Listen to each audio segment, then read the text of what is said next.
Meu nome é Tessa, e a vida me deu algumas reviravoltas enquanto eu crescia.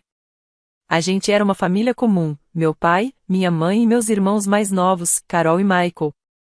Meu pai trabalhava como engenheiro, minha mãe era professora, e vivíamos com conforto, sem luxos, mas sem faltar nada. Tudo mudou no meu segundo ano de faculdade. Eu estudava programação e virava noites para manter minha bolsa de estudos, quando recebemos a ligação: meu pai teve um ataque cardíaco no trabalho. Quando cheguei ao hospital, ele já tinha partido. Os meses seguintes foram um turbilhão. Minha mãe começou a fazer turnos extras na escola e ainda limpava casas nos fins de semana para dar conta das contas. O dinheiro sumiu rápido.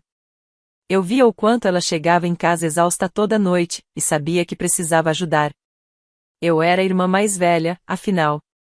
Carol estava só começando o ensino médio, e Michael ainda estava no fundamental. Eles precisavam de alguém por perto. Então, entre as aulas, eu voltava para casa. Fazia o jantar, ajudava com o dever de casa e tentava manter tudo em ordem. Não era fácil equilibrar tudo, mas que outra opção eu tinha? A faculdade deixou de ser só um diploma. Virou minha chance de mudar nossas vidas. Me joguei na programação. Passava madrugadas no laboratório de informática, pegava projetos extras, qualquer coisa para melhorar minhas habilidades. Foi aí que conheci Ryan, um nerd da programação cheio de ideias. Um dia, enquanto trabalhávamos no projeto final, ele sugeriu: tive uma ideia de app que pode ser enorme. A ideia dele era simples, mas genial, uma plataforma fácil de usar para automação residencial, algo que funcionasse de verdade para pessoas comuns, não só para geeks de tecnologia. Passamos dias virando noites codificando, testando, corrigindo erros. No último ano da faculdade, nossa ideia já estava tomando forma. Tínhamos um protótipo funcional que estava chamando muita atenção. Tessa, aquele cara da Tech Future, ligou de novo, disse Carol uma tarde, me entregando um recado. Ele quer conversar sobre uma possível aquisição, seja lá o que isso significa. O que significava era que nosso pequeno projeto tinha chamado a atenção de uma grande empresa de tecnologia. Depois de meses de reuniões e negociações que eu mal entendia, Ryan e eu vendemos nosso aplicativo. No dia em que o dinheiro caiu na minha conta, $1 milhão, sentei na cama e chorei. Não um choro bonito, mas daqueles soluços feios, de perder o fôlego. A primeira coisa que fiz foi ir direto ao quarto da minha mãe. Mãe, você pode largar seu segundo emprego. Tessa, eu não posso simplesmente parar de trabalhar. Ela disse, preocupada. As contas estão pagas, respondi, mostrando o saldo da minha conta bancária. Os olhos dela se arregalaram e logo se encheram de lágrimas. Como? Lembra do aplicativo em que eu estava trabalhando? Acontece que as pessoas realmente querem isso. Sorri. Você está olhando para uma filha milionária. E a primeira coisa que fiz foi garantir que você nunca mais precise limpar outra casa. Em poucas semanas, nossa casa antiga estava sendo transformada. Nova cozinha, novos banheiros, tudo novinho em folha. Mas a melhor parte era o sistema de automação residencial que eu projetei especialmente para a mamãe, com programação personalizada feita por mim. É só falar o que você precisa, e a casa obedece, expliquei, mostrando como tudo funcionava. Luzes, temperatura, música, segurança, tá tudo conectado. Minha mãe olhava ao redor, maravilhada, enquanto as luzes diminuíam suavemente.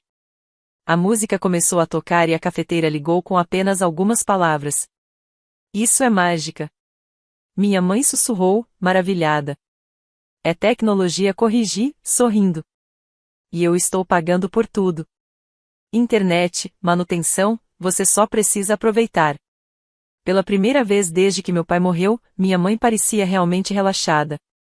Ela não precisava mais fazer tudo sozinha. Um simples comando de voz, e a casa era aspirada. Outro comando, e o jantar começava a ser preparado. Eu tinha dado a ela algo precioso, tempo. O presente mais valioso que eu poderia oferecer. Depois da formatura, Ryan e eu seguimos caminhos diferentes. Ele pegou sua parte do dinheiro e entrou para uma startup de jogos. Eu tinha outros planos. Investi a maior parte do que ganhei para abrir minha própria empresa, focada em tecnologia para casas inteligentes. Aqueles primeiros meses foram brutais. Horas intermináveis, estresse constante e a assustadora realidade de que a maioria das startups falha no primeiro ano. Mas eu não era como a maioria. Minha família dependia de mim, e fracassar não era uma opção. Com o tempo, minha empresa começou a crescer. 2 anos depois, eu já tinha uma equipe de 15 funcionários e uma linha de produtos de sucesso. O carro-chefe era um sistema integrado de casa inteligente, baseado no que Ryan e eu havíamos criado, mas muito mais avançado. Comprei um apartamento simples no centro, perto do escritório, e um carro confiável, sem ostentação. Eu nunca quis me exibir. A maior parte do meu lucro ia direto para a empresa ou para minha família. Configurei transferências automáticas para minha mãe, Carol e Michael, garantindo que eles tivessem tudo o que precisavam. A vida entrou em um ritmo mais tranquilo. Minha empresa prosperou, e eu comecei a realmente gostar dos desafios de comandar um negócio de tecnologia. Enquanto isso, minha família também se adaptava à nossa nova realidade financeira, alguns melhor do que outros. Minha mãe. Ela abraçou totalmente sua nova vida como dona de casa. Depois de anos trabalhando até a exaustão, ela merecia.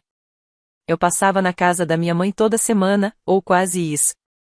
Ela sempre estava descansada e sorrindo, animada para me mostrar como tinha reorganizado os móveis ou para falar sobre alguma nova receita que testou. Carol e Michael, por outro lado, eram uma história diferente.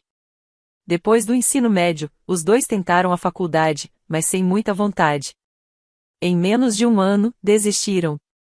Fiquei chateada, mas imaginei que eles precisavam de tempo para encontrar seus próprios caminhos. Qual é a pressa? Michael disse quando perguntei sobre os planos dele. Nem todo mundo quer ser um workaholic como você, Tess. Aquilo doeu, mas preferi não discutir. Em vez disso, aluguei apartamentos para os dois e configurei transferências mensais de $2.000 para cada um, além de cobrir o aluguel. Achei que era mais do que generoso. É só até vocês se acertarem, avisei. Mas isso não vai durar para sempre. O problema é que os meses viraram anos, e nada mudou. Carol pulava de um emprego para outro no varejo, trabalhando só o suficiente para manter as aparências. Michael era ainda pior, pegava uns turnos ocasionais em uma loja de ferragens, mas passava a maior parte do tempo dormindo até tarde ou jogando videogame. Vocês precisam de algo estável, reclamei num dos nossos jantares mensais. Eu não posso sustentar vocês para sempre. Algum dia eu vou me casar, ter filhos. Minhas prioridades vão mudar. Eles concordavam, prometiam procurar empregos melhores, mas nada nunca mudava. No fundo, eu sabia que a culpa também era minha. Eu tinha facilitado demais para eles. Nunca precisaram se preocupar com aluguel ou contas, então por que se esforçariam? Mamãe também não ajudava muito. Uns 6 meses antes do seu aniversário de 55 anos, começou a dar indiretas. Não seria maravilhoso ter uma casa de campo? Um lugar tranquilo, fora da cidade. Ela dizia isso de forma casual, mas eu sabia aonde queria chegar. E então, ela começou. Ela começou a me mandar mensagens com listas e fotos de casas de campo lindas. Olha essa, Tessa. O jardim seria perfeito para festas no verão. Eu geralmente respondia de forma vaga, com coisas como lugar bonito ou que legal. Nunca prometi nada, mas, pelo jeito, ela interpretava minhas respostas como incentivo. Uma noite, no começo da primavera, eu estava no meu apartamento, rolando e-mails de trabalho, quando me dei conta de que o aniversário da mamãe estava a 1 mês de distância. Eu precisava planejar algo especial. Naquela noite, criei um grupo no chat com Carol e Michael. Mamãe faz 55 anos mês que vem. Devíamos fazer uma festa grande para ela em um restaurante legal. Vocês topam? As respostas vieram rápido. Carol, parece caro. Você consegue bancar, né? Tô quebrada até o pagamento. Michael, não posso ajudar a planejar, tem um torneio de games naquele fim de semana. Mas eu apareço. Suspirei. Eu já devia ter esperado isso. Tudo bem, eu cuido de tudo. Nas semanas seguintes, mergulhei no planejamento da festa de aniversário perfeita. Reservei o restaurante mais chique da cidade, com uma sala de jantar privativa e vista para o porto. Escolhi as comidas favoritas da mamãe e encomendei um bolo personalizado. Mas o melhor de tudo foi que consegui encontrar os primos dela do Arizona e sua antiga colega de quarto da faculdade, que morava na Flórida, pessoas que ela não via há anos. Paguei as passagens, os hotéis, tudo. A mamãe sempre dizia que sentia falta deles, e eu sabia que vê-los faria o dia dela especial. Quando o grande dia chegou, tudo estava perfeito. O restaurante caprichou na decoração. A sala privativa estava iluminada por velas, criando um clima aconchegante. Mas o melhor momento foi quando a mamãe entrou e viu seus amigos de longa data. O brilho no rosto dela fez tudo valer a pena. A noite foi incrível. Comemos, bebemos. Rimos muito naquela noite. Os amigos da mamãe do trabalho contaram histórias engraçadas da sala dos professores. Os primos dela trouxeram fotos antigas da família, algumas que ninguém ali tinha visto antes. Era nítido quanto aquilo estava fazendo bem para ela. E, para mim, isso fazia todo o esforço valer a pena. Quando o jantar terminou, chegou a hora dos presentes. Michael foi o primeiro. Ele entregou um pacotinho embrulhado meio de qualquer jeito. É um porta-retratos digital, explicou, enquanto mamãe abria. Carol e eu colocamos várias fotos da família nele. Ah, é maravilhoso! Mamãe exclamou, abraçando os dois. Eu queria um desses há anos. Eu sabia que o porta-retratos não devia ter custado mais de $40 e que Carol, provavelmente, tinha feito todo o trabalho de carregar as fotos. Mas a alegria dela era genuína. Então, chegou a minha vez. Levantei meu copo e disse: Mãe, no seu aniversário, eu queria te dar algo significativo. Por isso, organizei essa festa e trouxe pessoas que você sente falta há anos. Convidei a tia Linda e o tio Pat, do Arizona, e a Sarah, de Miami, porque sei o quanto eles significam para você. Fiz um gesto ao redor da linda sala. Eu queria que você tivesse essa noite especial, cercada por todos que te amam, aproveitando a melhor comida da cidade. Feliz aniversário, mãe. Esperei um sorriso. Talvez um obrigada emocionado. Mas, conforme eu falava, o rosto da mamãe foi mudando. A expressão dela ficou séria. Quando terminei, ela parecia visivelmente chateada, com os lábios apertados em uma linha fina. O silêncio que se seguiu foi insuportável. Todos pareciam estar prendendo a respiração. Finalmente, ela se levantou. A cadeira arrastou no chão, fazendo um barulho alto. Quero agradecer aos meus filhos mais novos pelo presente tão atencioso hoje, disse, com a voz firme.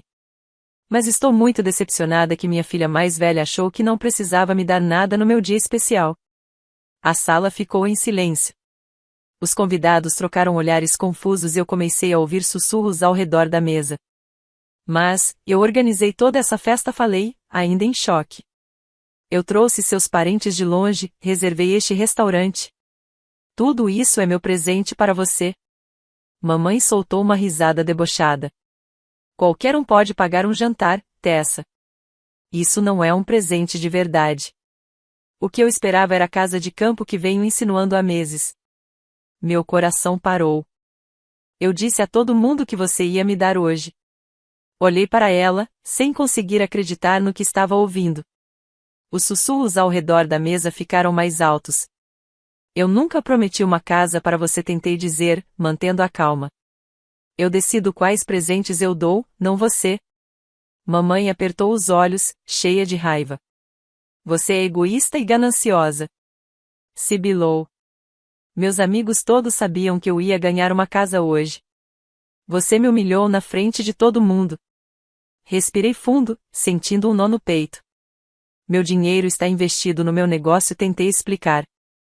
Eu tenho planos, despesas.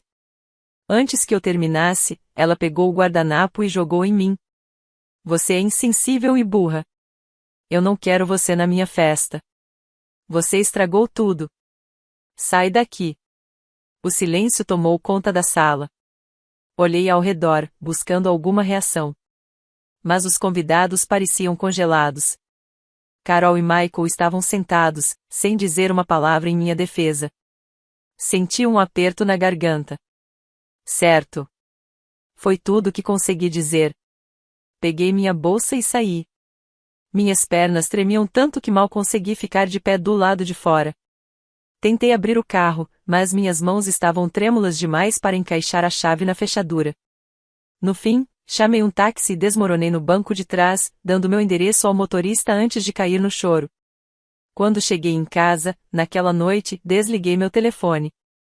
Me joguei no sofá, sem conseguir acreditar no que tinha acabado de acontecer. Depois de tudo que eu fiz pela minha família ao longo dos anos. Era assim que eles me tratavam. Parecia que eu estava vivendo em uma realidade paralela, onde todos os meus sacrifícios simplesmente não significavam nada. Na manhã seguinte, finalmente liguei meu telefone. Ele explodiu com notificações imediatamente, dezenas de mensagens de texto e chamadas perdidas da minha família. Fui rolando as mensagens, cada vez mais incrédula. Carol, por que você não pode simplesmente dar à mamãe o que ela queria? Você sabe que tenho dinheiro. Michael, você envergonhou a mamãe na frente de todo mundo. Isso não foi legal, Tess. Mamãe, estou disposta a te perdoar se você comprar a casa de campo para mim. Já escolhi uma. Ela até anexou o anúncio de uma casa de $750 mil, com 5 quartos e uma piscina. Como se nada tivesse acontecido. Como se o comportamento dela fosse completamente normal.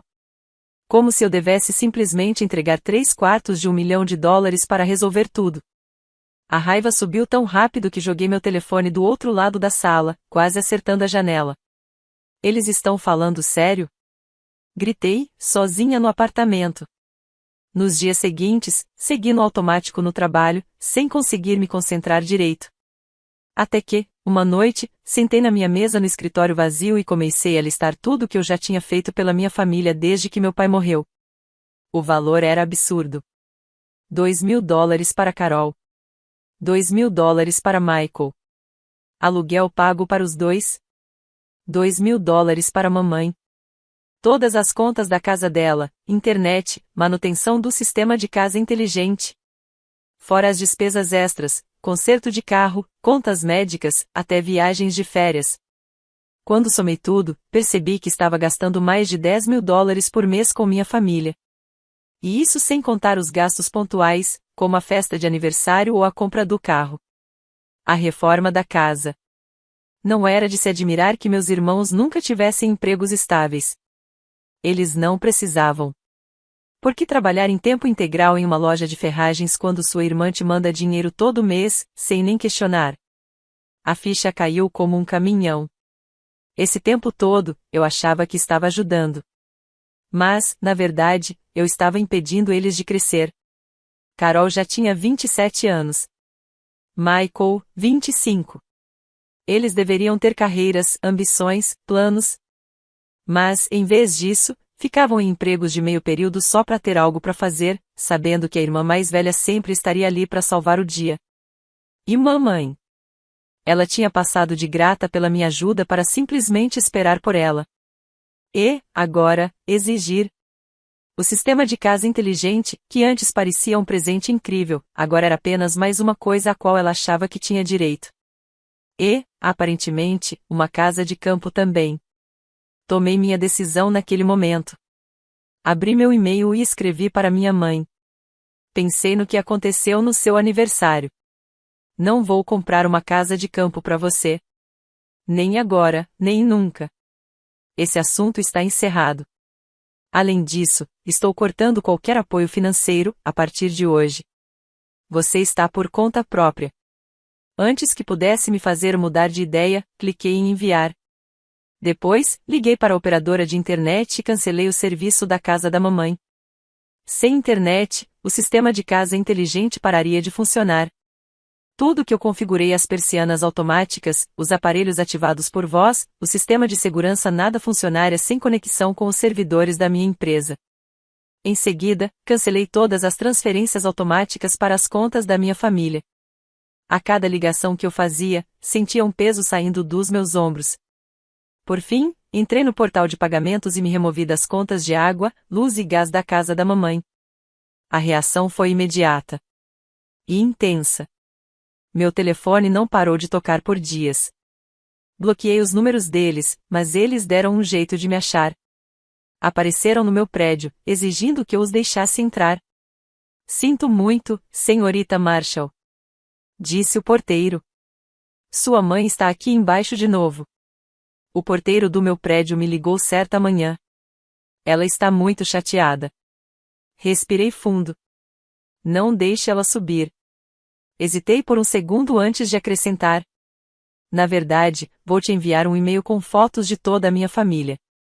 Nenhum deles deve ser autorizado a entrar. Em hipótese alguma. Foi uma decisão dura, mas necessária. Mudei meus caminhos para o trabalho, deixei minha agenda menos previsível e comecei a prestar muito mais atenção ao meu redor. Parte de mim se sentia péssima por ter cortado o contato tão completamente. Mas outra parte, se sentia livre pela primeira vez em anos. Uma semana depois, meu telefone tocou. Era a tia Linda. Quase não atendi, achando que minha mãe tinha pedido para ela me ligar. Mas, no fim, a curiosidade falou mais alto. Tessa, eu só queria saber como você está. Havia sinceridade na voz dela. A forma como sua mãe te tratou. Bom, não foi certa. Senti uma onda de gratidão. Pelo menos alguém via meu lado da história. Como ela está? Perguntei. Não sabia se queria mesmo saber a resposta. Tia Linda suspirou. Bom. Ela teve que trocar todos os eletrodomésticos da casa. Eu já imaginava. Depois que a internet foi cortada, nada daquela tecnologia de ponta funcionava mais. Ela tentou chamar uma empresa para consertar, mas eles disseram que era um sistema proprietário, que não podiam acessar. Eu sabia que isso ia acontecer. O sistema de casa inteligente era gerenciado exclusivamente pela plataforma da minha empresa. Sem conexão. Virava só um monte de hardware caro e inútil. Tia Linda continuou. Ela acabou vendendo a maioria das coisas com prejuízo e teve que comprar aparelhos comuns de novo. Deve ter saído caro para ela. Murmurei. E foi. Pelo que entendi, ela está apertada de grana. Fiquei em silêncio por um instante. Mas uma pergunta não saía da minha cabeça. E Carol e Michael? Tia Linda suspirou de novo. Voltaram a morar com a sua mãe. Não tinham condições de pagar os próprios apartamentos. Fechei os olhos e balancei a cabeça. Era previsível. Mas, ainda assim, decepcionante. Agora os dois estão trabalhando em tempo integral. A primeira vez na vida. E, para ser honesta, essa notícia realmente me fez sentir melhor. Pela primeira vez, eles estavam se sustentando sozinhos. Talvez essa abordagem de amor duro estivesse funcionando, afinal. Depois de desligar o telefone, me sentei na varanda com uma taça de vinho, observando as luzes da cidade se acenderem conforme a noite caía. Foi então que percebi. Eu carreguei minha família como um peso por tanto tempo que esqueci como era ser livre. Sim, eu me sentia culpada. Muito. Mas por baixo da culpa, havia outra coisa. Alívio. 3 meses se passaram sem nenhum contato da minha família. Me joguei no trabalho, lancei uma nova linha de produtos e até comecei a sair com um cara novo. A vida estava boa. Diferente, mas boa. Eu não tinha cortado completamente todas as minhas fontes de informação sobre eles, no entanto. Tia Linda ainda me ligava de vez em quando com atualizações, que eu, ao mesmo tempo, temia e esperava ansiosamente. Achei que você gostaria de saber, disse ela em uma dessas ligações, que Carol e Michael tiveram que vender aqueles carros chiques que você comprou para eles. O Mercedes e aquele esportivo. Não fiquei surpresa. Eles precisavam do dinheiro. Presumo que os dois estejam trabalhando em tempo integral agora? Perguntei. Tia Linda confirmou. Michael está em uma loja de eletrônicos no shopping. E Carol, finalmente conseguiu um emprego fixo naquela boutique. Mas ainda estão morando com a mamãe? Sim. Não conseguem mais bancar os próprios apartamentos. Senti uma pontada de culpa. Mas então me lembrei. Isso precisava acontecer. Eles eram adultos. Precisavam aprender a se sustentar. A vida não pode ser uma dependência eterna. Respirei fundo antes de perguntar.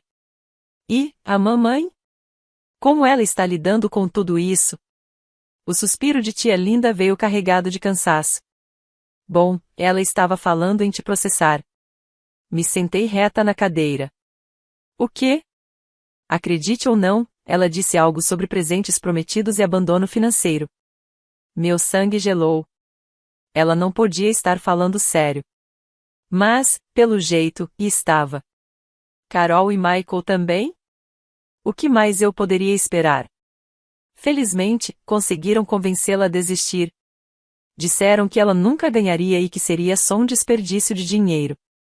Mas, ela ainda está bem amargurada. No dia seguinte, no trabalho, minha assistente me ligou.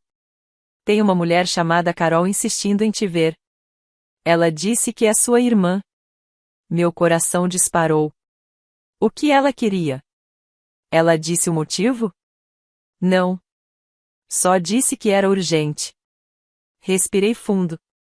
Diga que estou em reuniões o dia todo e não posso ser incomodada. Mais tarde, verifiquei as câmeras de segurança. Carol realmente tinha ido até o escritório. Mas estava diferente. As roupas de grife tinham sumido. Agora ela usava jeans simples e um suéter básico. Ela discutiu um tempo com a recepcionista, mas no fim foi embora. Senti uma pontada momentânea de arrependimento. Mas empurrei esse sentimento para longe.